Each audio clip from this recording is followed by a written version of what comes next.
Governor EP. ജയരാജന്റെ കുഞ്ഞനന്തൻ അനുകൂല പ്രസ്താവനകളിൽ K Shailaja കടുത്ത അതൃപ്തിയിൽ. വിചാരണ കോടതിയും ഹൈക്കോടതിയും ശിക്ഷിച്ച ടി.പി. കേസ് പ്രതികളെ ന്യായീകരിക്കുന്നത് വടകര തെരഞ്ഞെടുപ്പിൽ തിരിച്ചടിയാകുമെന്നാണ് ശൈലജയുടെ നിലപാട്. ഇക്കാര്യം CPM-ലെ മുതിർന്ന നേതാക്കളെ ശൈലജ അറിയിച്ചു. വടകര ലോക്സഭയിൽ വിജയിക്കാൻ വിവാദങ്ങളെ അകറ്റി നിർത്തണമെന്നാണ് ശൈലജയുടെ പക്ഷം. ടി.പി. കേസ് പ്രതിയായ കുഞ്ഞനന്തനെ ന്യായീകരിക്കുന്നത് വലിയ തിരിച്ചടിയാകുമെന്നാണ് വിലയിരുത്തൽ. കണ്ണൂരിൽ ശൈലജയെ നിർത്തിയത് തോൽപ്പിക്കാനാണെന്ന വാദം കോൺഗ്രസുകാർ സജീവമായി ഉയർത്തുന്നുണ്ട്. ഇതിനിടെയാണ് PT കേസിലെ വിവാദങ്ങൾ EP പല രൂപത്തിൽ ചർച്ചയാക്കുന്നത്. കണ്ണൂരിൽ EP-യും ശൈലജയും CPM രാഷ്ട്രീയത്തിന്റെ വിരുദ്ധ ധ്രുവങ്ങളിലാണ്. EP-യുടെ നിയമസഭാ മണ്ഡലമായിരുന്നു മട്ടന്നൂർ. അവിടെ കഴിഞ്ഞ തവണ ശൈലജ മത്സരിച്ചു. റെക്കോർഡ് ഭൂരിപക്ഷത്തിൽ ജയിക്കുകയും ചെയ്തു. ഇത് ശൈലജയുടെ ജനകീയതയുടെ തെളിവായി പലരും വിലയിരുത്തി.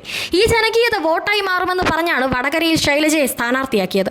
എന്നാൽ ടി.പി. കേസിലെ ഹൈക്കോടതി വിധി കോൺഗ്രസ് ആയുധമാക്കുന്നതിനിടെയാണ് കുറ്റവാളികളെ ന്യായീകരിച്ചുള്ള EP-യുടെ പ്രസ്താവനയും തലവേദനയായി ശൈലജ ക്യാമ്പ് കാണുന്നത്.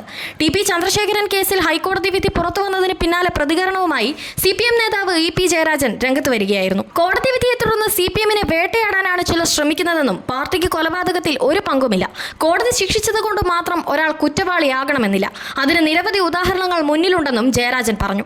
ടി.പി. കേസിൽ ശിക്ഷിക്കപ്പെട്ട P.K. കുഞ്ഞനന്തൻ ഒരു ഉറുമ്പിനെ പോലും നോവിക്കാൻ ശ്രമിക്കാത്ത ലോലഹൃദയത്തിന്റെ ഉടമയായിരുന്നു. എന്നിട്ടും രാഷ്ട്രീയ വൈരാഗ്യത്തിന്റെ പേരിൽ അദ്ദേഹത്തെ പ്രതിയാക്കുകയായിരുന്നുവെന്നും ഇ.പി. ജയരാജൻ ഫേസ്ബുക്ക് കുറിപ്പിലൂടെ വ്യക്തമാക്കി. P. മോഹനനെ വെറുതെ വിട്ടത് റദ്ദാക്കണമെന്ന കെ രമയുടെ ഹർജി തള്ളിയത് CPM ഗൂഢാലോചന എന്ന വാദം പൊളിക്കുന്നതാണെന്നും ജയരാജൻ പറഞ്ഞു. എന്നാൽ സാധാരണ പ്രസ്താവനകൾ നടത്തുന്ന ജയരാജൻ ഈ വിഷയത്തിൽ ഫേസ്ബുക്ക് കുറിപ്പിട്ടതും ശൈലജയെ ഞെട്ടിച്ചിട്ടുണ്ട്.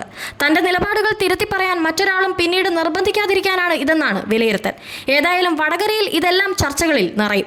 കണ്ണൂരിലും കോൺഗ്രസ് ടി.പി. വധം ചർച്ചയാക്കും. വടകരയിൽ K. മുരളീധരനാണ് കോൺഗ്രസ് സ്ഥാനാർത്ഥിയെങ്കിൽ കണ്ണൂരിൽ സുധാകരൻ മത്സരിക്കും.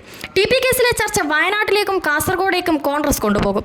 ഇത് വിജയം കണ്ടാൽ CPM-ന് വലിയ തിരിച്ചടി ഈ ലോക്സഭാ തെരഞ്ഞെടുപ്പിൽ മലബാർ മേഖലയിലുണ്ടാകും. ഇതുകൊണ്ടാണ് വിഷയം ഇപ്പോൾ തന്നെ CPM നേതൃത്വത്തിന്റെ ശ്രദ്ധയിൽ ശൈലജ കൊണ്ടുവന്നത്.